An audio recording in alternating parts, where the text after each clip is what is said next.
Es un centro, tenemos 17 años de funcionamiento y ya antes de empezar el centro hicimos 6 años de investigación. En este campo, como lo decías esta mañana, Sacha, una parte de la investigación es obligatoriamente por autoexperimentación, ¿no? Aprender al manejo de estos modificadores de conciencia no se puede hacer desde afuera, sino por adentro y viviéndolo y enfrentándose a su mundo interior, lo que es un reto fuerte para todos, ¿no? Bueno, tengo unas cifras ahí, tenemos una experiencia importante en el uso de la ayahuasca, personalmente y con los pacientes. Tenemos pacientes residentes en el mismo sitio y tenemos también musuistantes, practicantes, gente que quiere hacer pasantías, y también organizamos seminarios que son talleres de 2 semanas para gente que no es adicta, pero básicamente europeos o francófonos que vienen para hacer un trabajo de lo que se llama evolución personal, que es otro tipo de clientela que nos permite financiar el centro. Va creciendo la cantidad de extranjeros que nos solicitan y que buscan alternativas, por lo que en realidad este protocolo, esta metodología que utilizamos se puede aplicar a gente muy diferente. En una misma sesión de ayahuasca puede haber un campesino local, con un universitario europeo, con un tipo que está en una administración en una gran ciudad, sí, donde la edad es muy variada y también estatus social, estatus...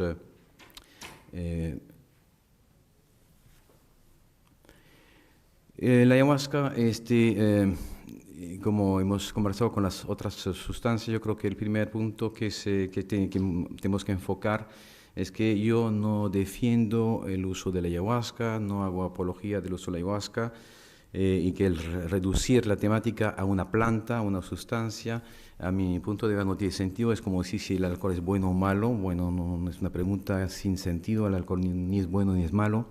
Es básicamente el tipo de uso que se le da.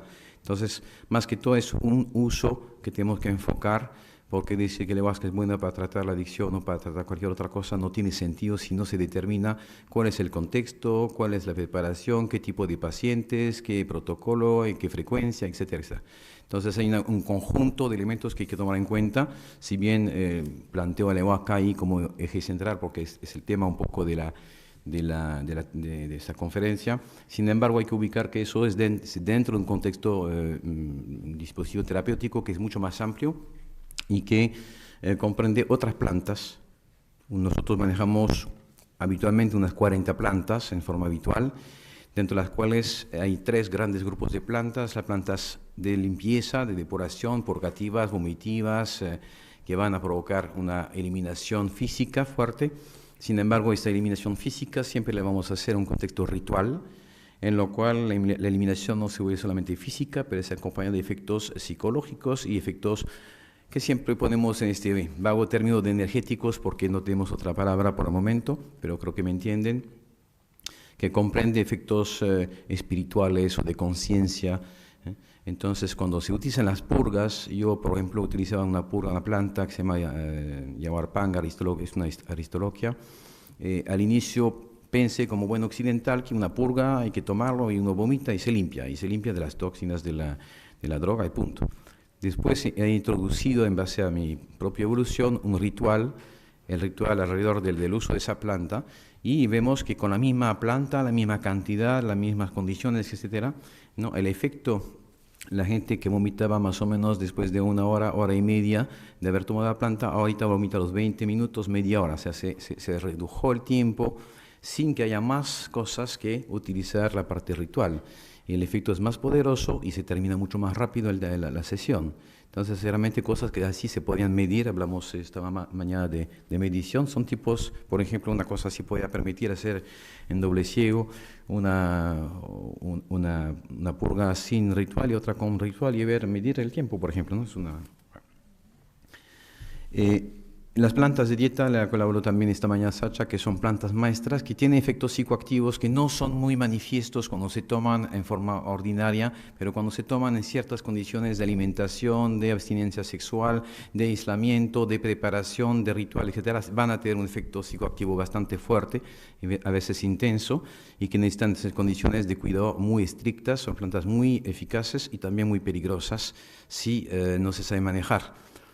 Todavía con el ayahuasca más o menos uno se puede recuperar, pero con ciertas plantas de dieta, lo que se llaman las dietas, que son espacios de aislamiento en la selva, hay realmente peligros importantes. Felizmente no están todavía muy conocidas las dietas, porque pienso que dietas salvajes, entre comillas, podrían ser sumamente peligrosas.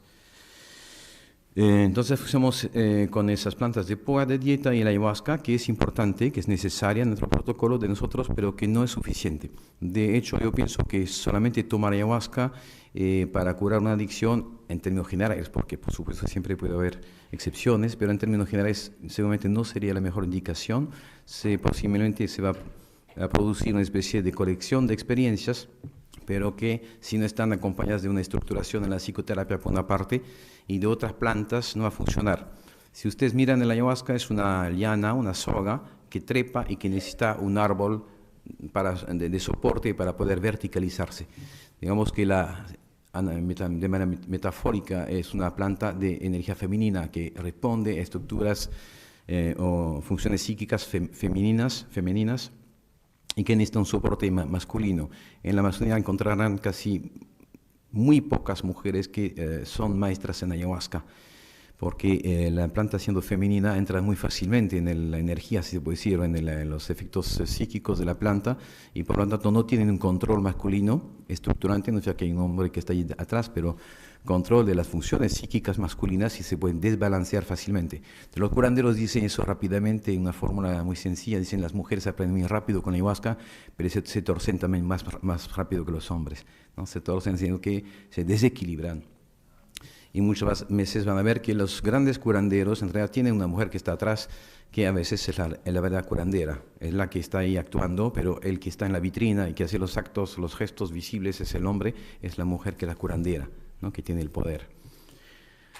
Entonces, las plantas de dieta son plantas justamente, son esos árboles, son esas plantas que tienen una función de estímulo de las funciones psíquicas verticalizantes, todo lo que corresponde a la estructuración, el ordenamiento del pensamiento, la capacidad de decisión, saber zanjar en ciertas situaciones, protegerse, conquistar hacia el exterior, todas esas funciones, digamos, masculinas en términos psicológicos.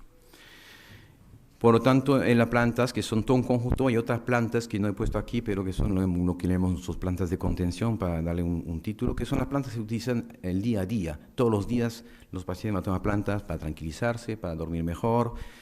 Utilizamos bastante la coca, por ejemplo, que es una planta sumamente interesante para centrar a las personas, ¿no? O sea, volverle muy en un eje interior, que tiene una producción onírica muy importante que nos sirven después en psicoterapia, etc. Entonces, hay todo un conjunto de otras plantas que no puedo detallar ahorita, que se van a dar en lo cotidiano, además de lo que está ahí, que figura. Esa parte de las plantas es solamente un espacio que se complementa con dos otros espacios: el acompañamiento psicoterapéutico clásico a través de entrevistas, dinámicas de grupos y todo tipo de talleres corporales, psicocorporales, música, ritmos, yoga, depende también de los psicólogos que vienen a visitarnos y a veces nos ayudan.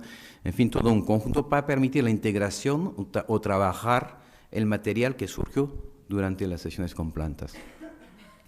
Ese trabajo de integración, de análisis, de interpretación, va a llegar a ciertas conclusiones en cuanto a la vida cotidiana, y por eso tenemos los pacientes internados, residentes en el centro, para que puedan aplicar directamente, inmediatamente, lo que aprendieron supuestamente en este proceso.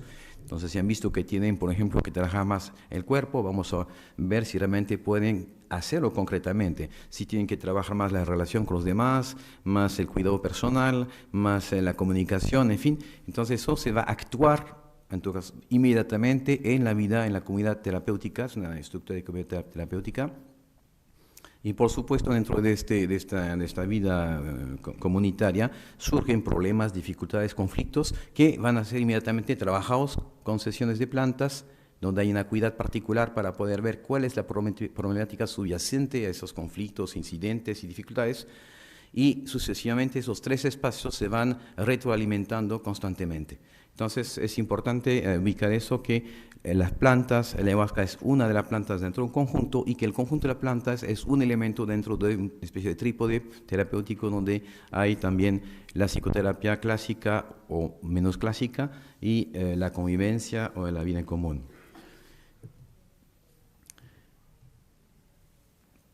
Entonces, la imagen típica de un paciente en Taquihuasi, fraternizamos mucho con el cubo o el balde, ¿no? Entonces hay una especie de hermandad, ¿no? Porque cuando vomitamos todos juntos, ¿no? Es como los excombatientes, ¿no? Se pueden contar cosas así muy...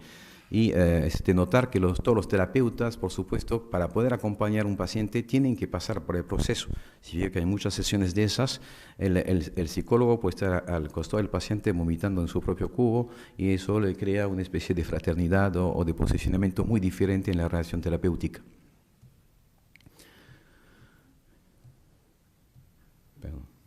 Bueno, aquí tienen rápidamente, no insistir sobre eso, la ayahuasca en la soga y que se asocia con otra planta, y si, aquí es la chacruna, pues hay otros tipos de plantas, siempre hay por lo menos la asociación de dos plantas. Utilizamos otros tipos de ayahuasca, hay una ayahuasca que se junta con tabaco y que da un producto que se llama purga huasca, que es a la vez una purga porque produce un vómito intenso, se toma una gran cantidad, y la ayahuasca se toma muy poca cantidad. Esa purga se toma como 4, 5, 6 vasos, por lo menos. El paciente va a vomitar inmediatamente, entra en una especie de un estado de embriaguez fuerte y se va a echar un petate y va a estar en estado de meditación. Es muy diferente la sesión clásica de ayahuasca, que es un contexto diferente. Entonces hay varios tipos de plantas psicoactivas, pero voy a hablar solamente de la ayahuasca aquí. Bueno, eso solamente para recordar, para los que saben que es esa sofisticada asociación entre la ayahuasca y la chacruna, ¿no? Es una asociación farmacológica muy sutil que solamente nosotros conocemos, identificamos hace 50 años, 60 años en la ciencia occidental, hace 3.000 años que, por lo menos, que los indígenas han descubierto esos conocimientos, y eso nos invita a cierta humildad cuando pensamos que esa gente es ignorante, tiene creencias vagas, etc. Yo creo que a priori tenemos que tomar en cuenta que, según mi experiencia, todo lo que dicen los indígenas a priori es cierto, cuando se consecuencia de 3.000 años. Pero sí hay que interpretarlo y entender la manera como se expresan ellos, que es una manera metafórica, utilizan el lenguaje analógico y se expresan desde el cerebro derecho. Entonces, esa pasarela de la cual hablamos desde esta mañana entre la ciencia occidental, vamos a decir, la ciencia tradicional, porque es una ciencia que tiene su metodología, sus métodos de investigación, su clasificación, que es muy coherente, súper organizada, si bien no hay edificios, ni institutos, ni publicaciones. Este puente necesita que pasemos por este puente calloso ahí que tenemos por ahí, ¿no? Y que permite unir el cerebro izquierdo al cerebro derecho. Vendríamos a ser nosotros occidentales seres con una especie de hipertrofia del cerebro izquierdo y un cerebro derecho algo atrofiado, y podemos decir así, de forma un poco simplista, por supuesto, que los indígenas tienen el cerebro derecho bastante desarrollados y les falta un poco de organización y categorización en su cerebro izquierdo. Entonces podemos colaborar y tratar entonces en este puente límbico y en la base del cerebro donde se encuentran la serpiente, ¿no? del rinencéfalo y del cerebro antiguo, encontrarnos y encontrar la ayahuasca que ahí actúa, ¿no? No es por gusto justamente que este paleo cerebro es simbolizado por la serpiente. Bueno, aquí solamente para impresionar un poco a los científicos, algunas moléculas, ¿no? Todo eso para decir que hay una comunión o una comunidad estructural a nivel químico entre los alcaloides que hay en el ayahuasca, el brebaje ayahuasca. Para los que no saben, ayahuasca es el nombre de la liana, pero también da su nombre al brebaje que comporta la misma liana y su aditivo. Entonces, cuando digo ayahuasca, hablo en general no solamente de la planta, sino del brebaje de la poción. Los neurotransmisores que tenemos y que producimos son muy similares, muy parecidos a los principales alcaloides que encontramos en la ayahuasca y como en todas las sustancias mal llamadas alucinógenas, como dijo muy bien esta mañana Román Pasculín, porque la alucinación sería, en vez de ser una falsificación de los sentidos, o sea, como si no estaríamos captando algo que no existiera, sin objeto, pero sí hay un objeto, el objeto es psíquico y su interpretación y su lectura es metafórica, como en el sueño. Entonces, hay un objeto bien concreto y efectivamente todas las visiones de ayahuasca son coherentes a partir del momento que uno le enfoca desde la lectura metafórica simbólica, sencillamente. También significa que no estamos consumiendo ayahuasca, por ejemplo, podemos decir lo mismo con la coca, con otras plantas, el peyote, etc. No estamos introduciendo en el cuerpo sustancia ajena. Estamos en sustancias que ya son familiares a nosotros. Básicamente son como la DMT, dimetiltriptamina, producida por la glándula pineal. Yo cuando estudié medicina, bueno, no fue en el paleolítico, pero me dijeron que la glándula pineal era una especie de como decían, vestigio arqueológico de la evolución y que era ahí un adornito que no servía de nada, ¿no? Entonces, pero ahora sí sabemos un poco más y la dimetiltriptamina que se secreta solamente va a aparecer en la vida de un occidental mediano como todos nosotros, en el momento de una gran explosión emocional, de un acercamiento a la muerte, una muerte inminente, un drama suficiente como para que nos ponga en los límites, ¿no?, de nuestro aguante psicológico, físico, y entonces ahí la glándula pineal va a secretar esas DMT y permitir tener esos estados muy de conciencia espontáneos que encontramos también en el ejercicio excesivo, en los deportistas, en los buceadores cuando están en profundidades muy grandes, también durante la relación sexual, situaciones extremas. Por lo tanto, podemos considerar en cierta manera que la ayahuasca nos permite facilitar, activar algo que es totalmente fisiológico y normal en nosotros, pero que no hemos aprendido a educar y que sí en tradiciones orientales, por ejemplo, a través de la meditación, a través de los ritmos, de la música, del tambor, de la deprivación sensorial o de la hiperexcitación sensorial, se sabía producir, ¿no? Entonces, tenemos mucho que aprender de todas esas culturas que tienen técnicas básicamente de hipo o hiperestimulación sensorial para inducir la producción de esas moléculas y esos estados de conciencia donde el sujeto va a enfrentar o va a acercarse a los límites de su ser, que tiene dos componentes básicos, la parte física, acercarse a la muerte, entonces hay vivencias de muerte simbólica, pero cuando uno lo vive no es muy simbólico, ¿no? No es virtual en todo caso, ¿no? Dentro de la sesión de ayahuasca, o la muerte, entre comillas, psíquica, que vendría a ser episodios de locura. Entonces, a través de la ayahuasca sí se puede atravesar momentos, situaciones donde uno puede estar en un estado disociativo, psicótico, delirante, como se le quiere llamar, que por supuesto se le puede permitir dentro de este contexto ritual que va a crear un supraorden de contención que permite controlar, ¿no?, la desmedida eventual, ¿no?, de las intenciones o de las potencialidades que puede expresar un paciente. Entonces el curandero o el maestro tiene esa función básica de, a través del ritual, poner un dispositivo terapéutico de contención, ¿no?, y de integración de lo que sucede y dar ese espacio, si está bien hecho, si es seguro, permite al sujeto explorar y hasta el extremo de la muerte física y de la muerte psíquica, entre comillas, para poder tocar esos extremos, porque cuando estamos en esos puntos internos, ¿no es cierto?, ya no estamos en un chiste, estamos realmente, a ver, ¿qué es la vida, ¿no? ¿Qué es la muerte? ¿Quién soy yo? Y entonces ahí se renuevan los valores, se abren nuevas perspectivas y uno puede pasar a otra fase de su vida. Bueno, la similitud entre neurotransmisores y las drogas psicoactivas como la mescalina que encontramos en la huachuma, etc. Bueno, es un efecto serotoninérgico, por lo tanto, que nos indica que tenemos que tener cierta precaución con medicamentos como el Prozac, etcétera, que son también receptores de serotonina y entonces puede haber un shock. Eso es una teoría, el shock serotoninérgico, que personalmente nunca observé y que yo sepa nunca ocurrió. O sea, en todo caso, no he conocido casos.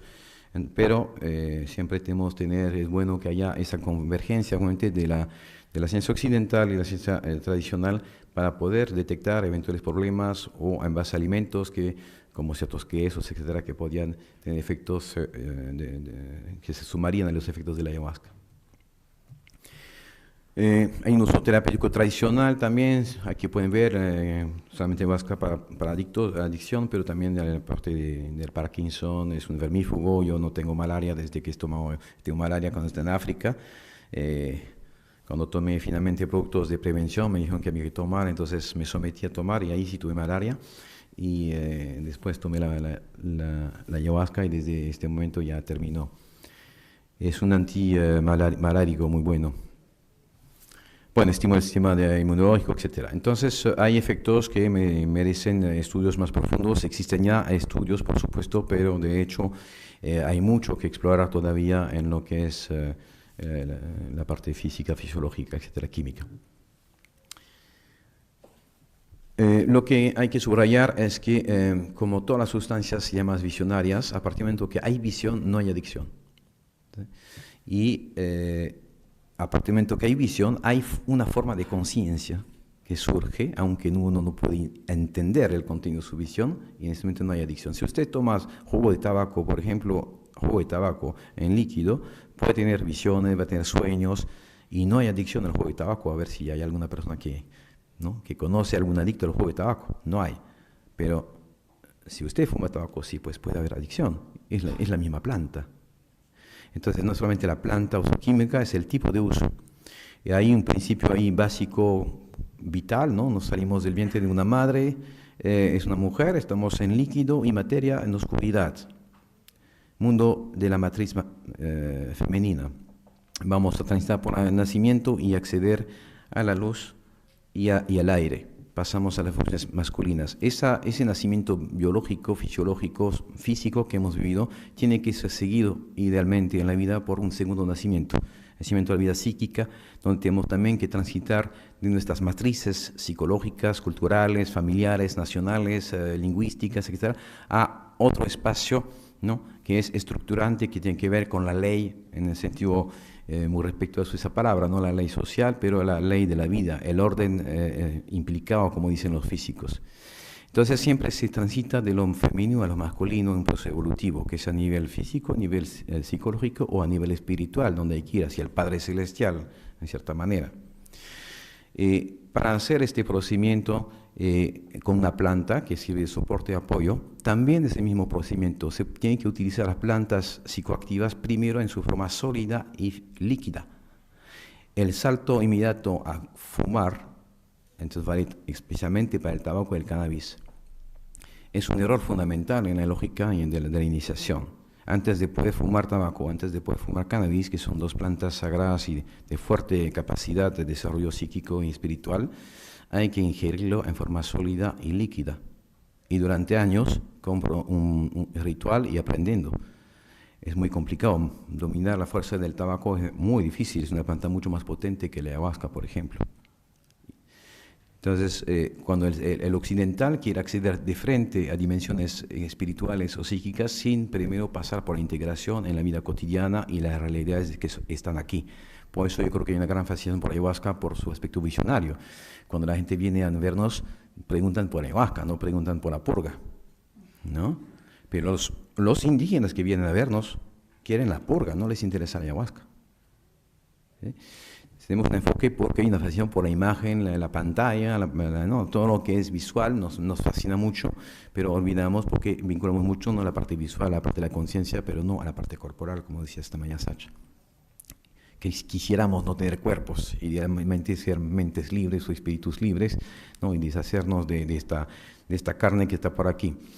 Y la carne nos recuerda que existe. Entonces, Cannabis y tabaco tendrían que estar consumido idealmente primero en forma líquida y sólida y después, después de un largo proceso, se puede utilizar en forma fumada.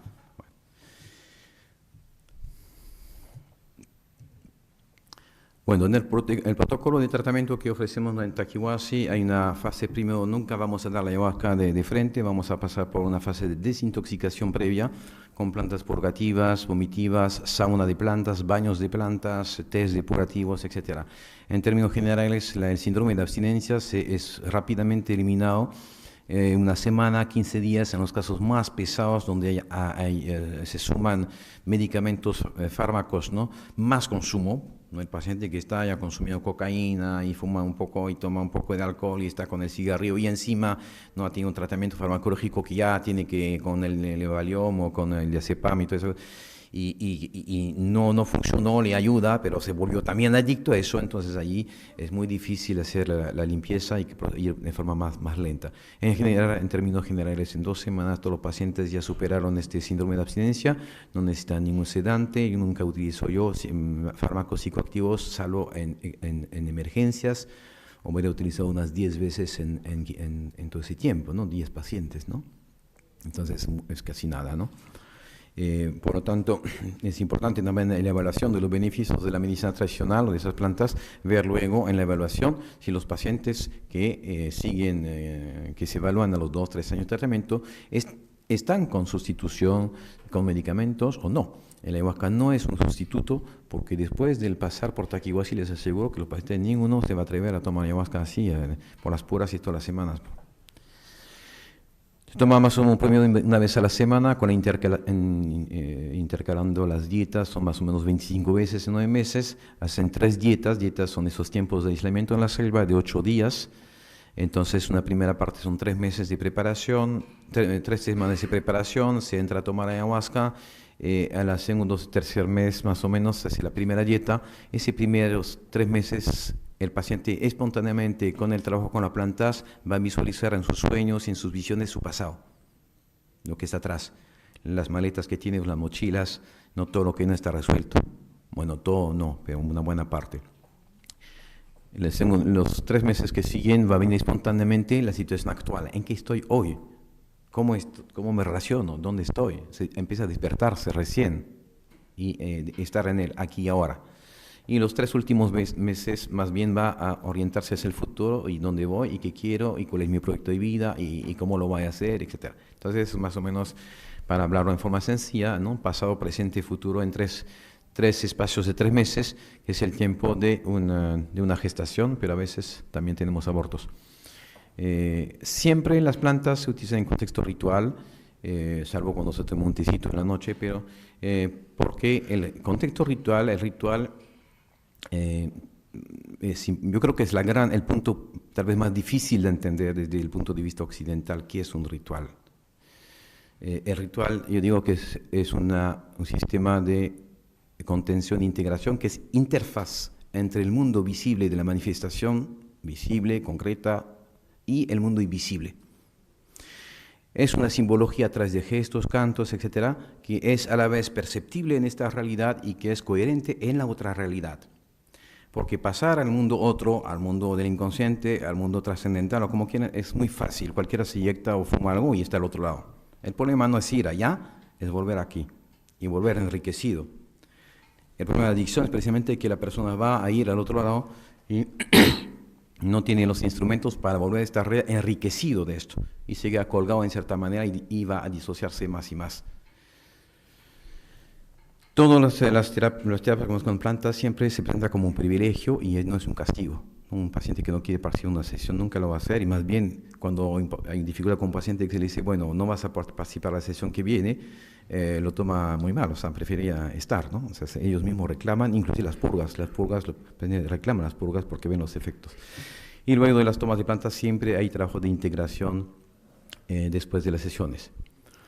Lo más importante en las tomas de ayahuasca es la intencionalidad del paciente, de la persona que toma, y la intencionalidad de la persona que dirige o de las personas que dirigen la sesión.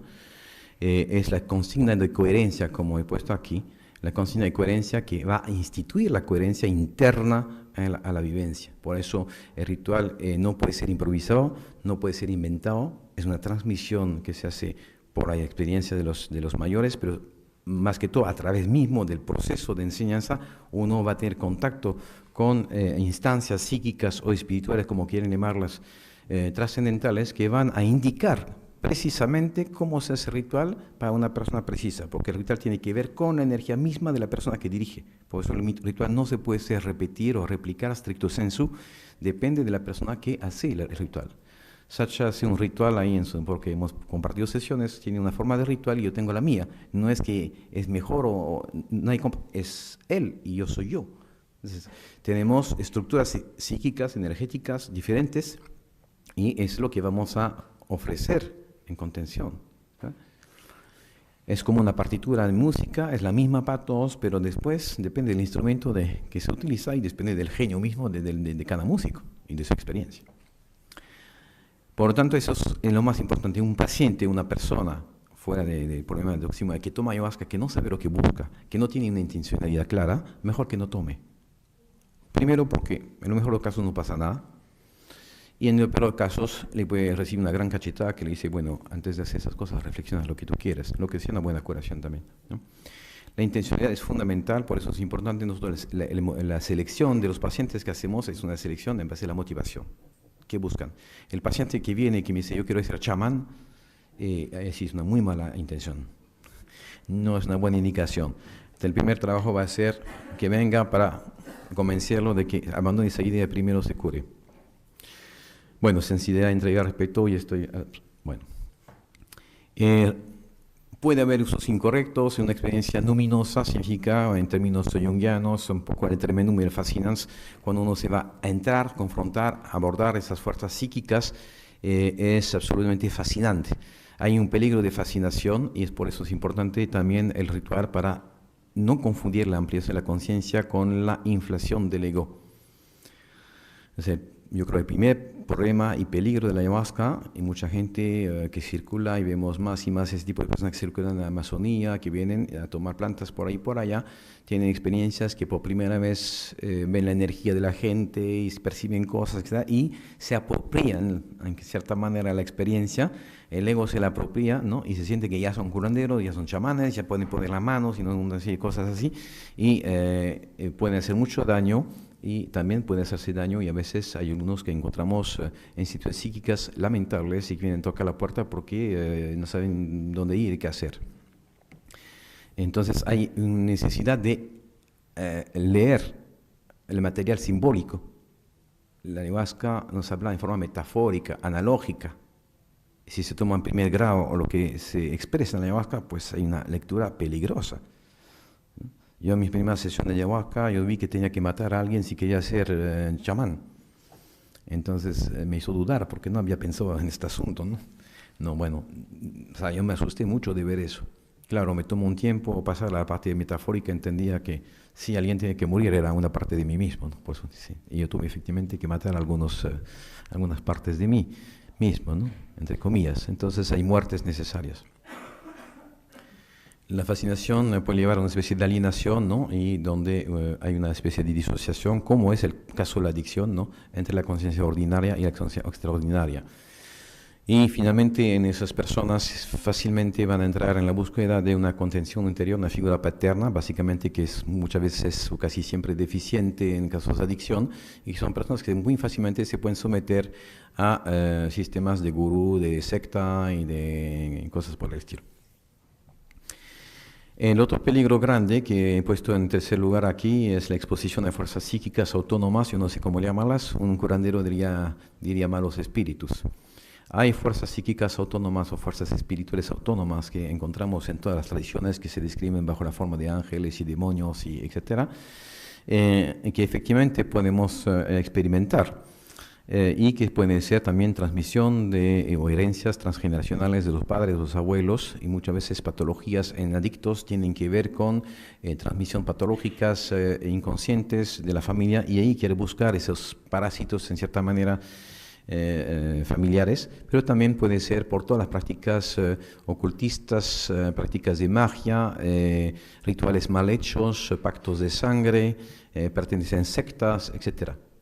Hay una afinidad muy grande entre el consumo de drogas y el acercamiento a, vamos a decir, poderes ocultos que efectivamente afectan gravemente a las personas. En la sesión de ayahuasca aparecen esos elementos y hay que tener una buena maestría y una buena experiencia para controlar esas situaciones, porque ahí sí podría haber lo que llamamos en psiquiatría brotes psicóticos, pero no es exactamente una patología mental en sí, no es una forma de infestación por fuerzas psíquicas autónomas, ¿no? Fuerzas espirituales autónomas. Entonces ahí abordamos un campo muy difícil porque, por supuesto, poder hacer el puente ahí con la ciencia occidental es un poco complicado, pero sí clínicamente podemos demostrar que funciona. Perdón. Entonces la ayahuasca puede servir de facilitador de psicoterapia, es el primer uso más fácil, digamos, que se puede hacer. Y aquí doy unos elementos solamente, hay más, pero hay muchos argumentos a favor de este uso de facilitador, pero hay que ver que más allá, en la parte otra vez ritual, se va un poco más allá de la psicoterapia y se aborda el mundo transpersonal, el mundo mundo espiritual que tiene fuerzas autónomas que otra vez hay que tomar en consideración. La ayahuasca, bien utilizada, responde a una serie de problemáticas específicas a la adicción. Aquí pueden ver, por ejemplo, la muerte iniciática responde a la búsqueda ordálica, ¿no? Una búsqueda de muerte, extrema, ¿no? En el adicto, el adicto, entre comillas, para hablar un poco en forma sencilla, ¿no? Nosotros pensamos que hay finalmente un intento en un joven, porque la mayor parte de los pacientes empiezan a consumir a los 13, 14 años, a la crisis de adolescencia, empiezan con un poco de marihuana y después se complica con alcohol, con otras cosas. Ese es el grueso de lo que vemos. Hay un malestar, un joven no encuentra respuestas convincentes en la sociedad, en la medicina, en la ciencia, en la filosofía, en las iglesias, no hay. Sin embargo, intuye que hay otra cosa. Esto no es muy consciente en su mente, solamente siente, percibe. Y entonces va a cruzar en su camino un amigo que le da el pucho, como dicen, no sé cómo lo dicen acá, la colilla, o en fin, ¿no? Y va a fumar y va a tener la experiencia y descubre que sí existe efectivamente otra dimensión, otro mundo, o este mundo de lo invisible. Es esa falta de sentido de la vida. Una desacralización general, porque es bueno recordar que la adicción es un problema típico del mundo occidental. La adicción no existe en las sociedades tradicionales, que consumen desde hace años, desde siglos y milenios, sustancias psicoactivas sin adicción. La adicción al alcoholismo de los Andes o en los aborígenes viene del contacto con el mundo occidental. La adicción tiene 2 siglos, adicción en forma masiva como la conocemos. Entonces nos refiere la adicción a una problemática típicamente occidental, donde el adicto, para mí, es la cristalización de toda la problemática de nuestra sociedad y sus contradicciones. Por eso que nos es un reto enorme y que no va a poder resolverse mientras no se aborda la parte del sentido de nuestra sociedad, de la crisis no solamente social, pero existencial, y que las respuestas no son de tipo simplemente médico. Por eso no va a funcionar nunca si nos quedamos en la parte simplemente médica en sentido tradicional de la palabra o convencional, sino abordar la parte espiritual y atreverse a hacerlo. Porque hablar de espiritualidad dentro de un contexto académico universitario es casi tabú. Y cuando me ocurrió hacerlo a veces, recibo algunos insultos. Una vez me dijo, pero usted es junguiano. Yo entendí que era un insulto. Hay ciertas cosas que no se pueden decir. Entonces yo creo que hablar de esa dimensión espiritual invisible no es ser un delirante, sino más bien bajar un poco a una realidad bien concreta y cotidiana. Perdón. Entonces una serie de ventajas, no es adictivo, no es una sustitución, no hay pérdida de conciencia y el sujeto es protagonista de la experiencia al mismo tiempo que está con el efecto visionario. Al mismo tiempo participa y puede ser interlocutor de lo que pasa en sí mismo. Por lo tanto, se apropia el propio procedimiento terapéutico y se vuelve activo progresivamente en su propio proceso. La gran dificultad para nosotros es que muchos pacientes vienen para vernos porque quieren dejar la droga, y eso es una muy mala motivación. Yo le digo, si solamente quieren dejar la droga, no pueden quedar en un hospital, porque eso lo pueden hacer ahí con suero, con tranquilizantes. No se trata de tener una motivación indicada. Quieren vivir. ¿Qué quieren hacer? Porque ¿por qué voy a dejar la droga si no sé qué voy a hacer? Entonces hay que determinar un proyecto de vida o hacer nacer el deseo y una mirada hacia el futuro. Entonces eso es el trabajo inicial. Después de la desintoxicación, si el paciente o la persona no entiende que la drogadicción, la toxicomanía es solamente una sintomatología de una problemática anterior que hay que ir a explorar, porque mientras no se va a explorar esa problemática anterior, uno volverá pues a consumir. Hay que bajar problemáticas psicológicas, emocionales, afectivas, transgeneracionales y espirituales. La ayahuasca se toma por vía oral, respeta las barreras naturales y nunca en un contexto ritual bien llevado la persona va a ir más allá de lo que puede soportar. Eso es un efecto de autorregulación que hace que no hay que tener miedo porque, en fin, nos va a llevar hasta donde podemos ir. Y cuando uno va a tocar el límite de una cosa que ya no puede tolerar, no puede aceptar, simplemente va a vomitar y va a eliminar y separa el efecto.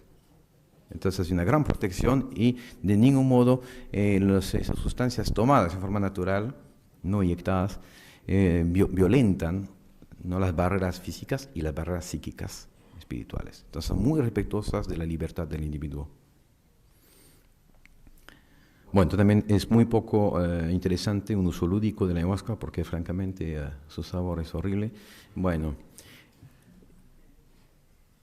ya, no hay toxicidad, de todos los estudios no demuestran ninguna toxicidad a largo plazo cuando se hace en forma correcta, respetando las dietas, la alimentación, etcétera. Y hoy he conocido gente de 90 años, 100 años que habían tomado 50, 60, 70 años de ayahuasca, indígenas, y estaban totalmente bien, ¿no? Entonces yo creo que sobre eso no hay ninguna duda, ¿no? Cuando se hace en forma correcta, ¿no? Si va asociado con alcohol y todo eso, bueno, es otra cosa, ¿no?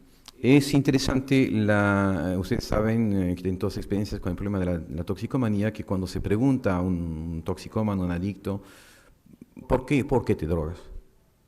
Ninguno le puede contestar, no saben por qué. No saben por qué. Eso toca una zona profunda que es preverbal. Y cuando usted quiere hacer un proceso terapéutico con una persona que está afectada a una especie preverbal y que le quiere hacer hablar, ¿de qué puede hablar?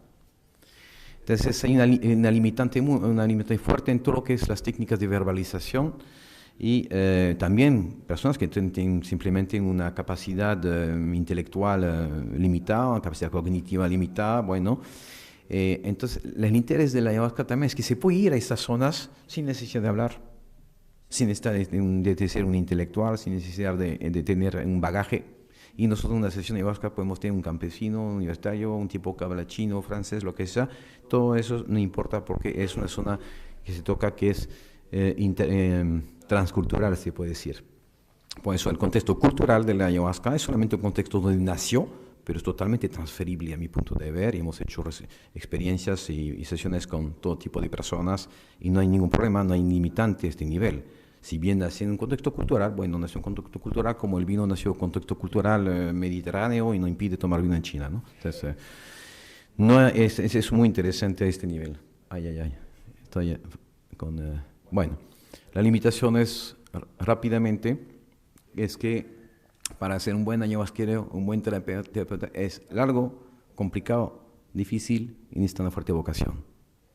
Y yo creo que hay pocas, francamente. Entonces, los chamanes formados en 6 meses, en 3 meses, yo digo, es un poco asustador eso, ¿no? Se ve gente que da ayahuasca, son convidadores de ayahuasca.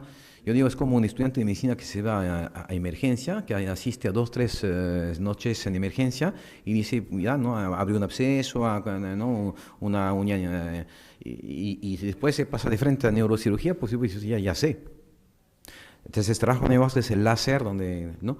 Es una neurocirugía fina, difícil y entonces muy, muy delicada, de mi punto de ver. Y entonces no se pueden saltar las etapas de la formación de la capacidad, que es larga. Para los curanderos, más o menos, para ser un buen chamán, por lo menos hay que tener 6 meses de dietas acumuladas en aislamiento en el monte, ¿no?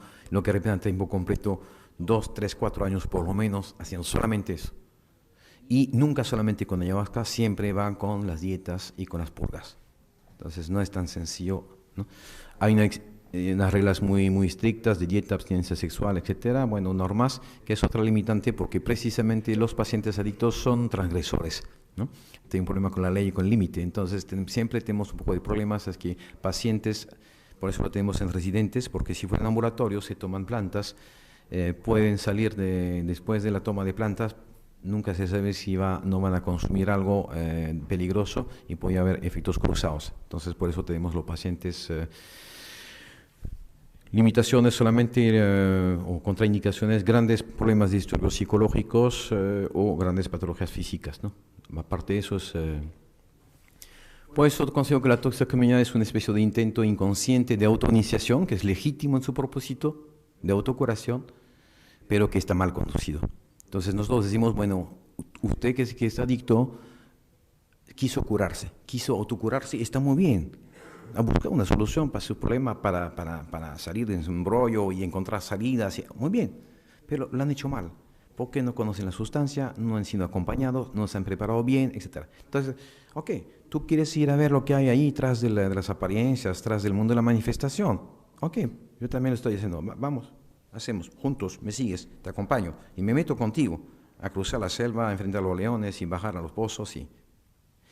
Entonces es un acompañamiento iniciático, ¿no? que se propone, en cierta manera. En estado de modificación de conciencia, la toxicomanía es un intento para cruzar el río, para cruzar el mundo de las apariencias y ver lo que hay atrás, pero uno va a zozobrar o no. Yo creo que tenemos que aprender de las tradiciones cómo modificar los estados de conciencia sin hundirse, sin zozobrar. Y ellos tienen una tecnología, tienen una experiencia milenaria que puede ser muy útil y que creo que nos pueden servir de guía. Entonces, visiones sobre los movimientos energéticos, ¿no? Se hablaba de la hora, ¿no? Y todas las energías que circulan en la sesión, ¿no? Como se ve una cara con todos sus... Aquí también, ¿no? Entonces, los sufrimientos, ¿no? La muerte que está arriba tronando y que consume los que están por debajo, ¿no? Todos los ojos perforados, la frente, el tercer ojo perforado, ¿no? Interesante. Tenemos imágenes a veces de pacientes, por ejemplo, jóvenes indígenas que no han leído, que no han ido a la escuela, que nos dibujan mitos griegos, el coloso de Rhodes, y que lo describen y que no lo conocen. Entonces alcanzamos esas zonas arquetípicas, ¿no? Muy interesantes. Eso hay que trabajar con los pacientes, por supuesto, ¿no? La serpiente, pues, que es la fuerza medicatriz en su vertiente positiva y que es la muerte y el veneno en su fuerza negativa, ¿no? Como todo símbolo es doble, ¿no? Entonces es serpientes que se enroscan, ahí, que son las fuerzas de curación, ¿no? Muchas veces visualizo de esta manera, es una forma zoomórfica de visualizar las energías curativas, siempre en formas de serpientes muy coloreadas, muy vivas y que envuelven al paciente y que le curan. En este caso nunca el paciente tiene miedo, pero cuando la serpiente es venenosa, representa la droga, o etcétera, la muerte, entonces es una serpiente negra y venenosa que la asusta. La lucha de fuerzas contrarias o el descubrimiento de la sombra, ¿no? Entonces, para que uno pueda acceder a visualizar su parte oscura, su parte escondida, su parte oculta a sí mismo, y ya no ser víctima de esa parte oscura, pero sino poder poco a poco amaestrarla, amansarla, dominarla, controlarla, en fin, entablar una relación y salir. Aquí se representa con un espejo de agua, ¿no? Y se ve la sombra reflejada, ¿no? Aquí el paciente que está todavía en la oscuridad, ¿no? Y percibe detrás de esas nubes el sol, que está por ahí, la luz que le espera. Bueno, descuento de sentido existencial, la vida tiene sentido. Entonces, por ejemplo, ¿cómo se llama eso en español? La rosa de los vientos, ¿no? ¿No? Orientación, ¿no? Norte, sur, el paciente empieza a orientarse, empieza a tener direccionalidad en su vida, ¿no? Aquí una cara que parece mejor para la cara del diablo y la otra cara, la otra parte de Cristo, ¿no? Entonces, una asociación con una imagen mística, no cristiana, que pertenece seguramente al bagaje cultural de esa persona y puede identificarse en un proceso de redención. Entonces, otras veces, si ustedes pueden ver, aquí al pie de la cruz están los baldes para vomitar, ¿no? Entonces los ladrones ahí tienen que vomitar, ¿no? ¿No? Es parte de la purgación y el Padre. Entonces ahí estamos transitando de la parte femenina, de las matrices femeninas, a la figura paterna que falta y que ahora aparece como redentora y protectora. Aquí es el ángel protector de los demonios. Entonces, otros símbolos, todos espirituales, el huevo, ¿no? El nacimiento en una matriz, ¿no? Bueno, eso voy a quedar sobre eso para no alargar mucho el tiempo. Hemos hecho evaluaciones, estamos tratando de hacer evaluaciones organizadas justamente, no solamente la parte puramente química, farmacológica, pero también elaborar protocolos de evaluación estandarizados. Es muy difícil, es complicado porque hay que hacer entrar las plantas dentro de eso y no existen esos protocolos, tenemos que elaborarlos. En sí ya es un primer paso, elaborar para poder evaluar lo que pasa con las plantas. Los primeros intentos aquí es un estudio que se hizo, son bastante interesantes y ya tenemos unas 20 tesis que han sido redactadas, ¿no? de maestría o de doctorado, y estamos siempre interesados si hay gente que quiere hacer trabajos de investigación serios para poder justamente consolidar, dar crédito y realmente tener información que nos permita afinar lo que estamos haciendo, corregir, mejorar. Bueno, no voy a marcar más para dejar tiempo a las preguntas. Gracias.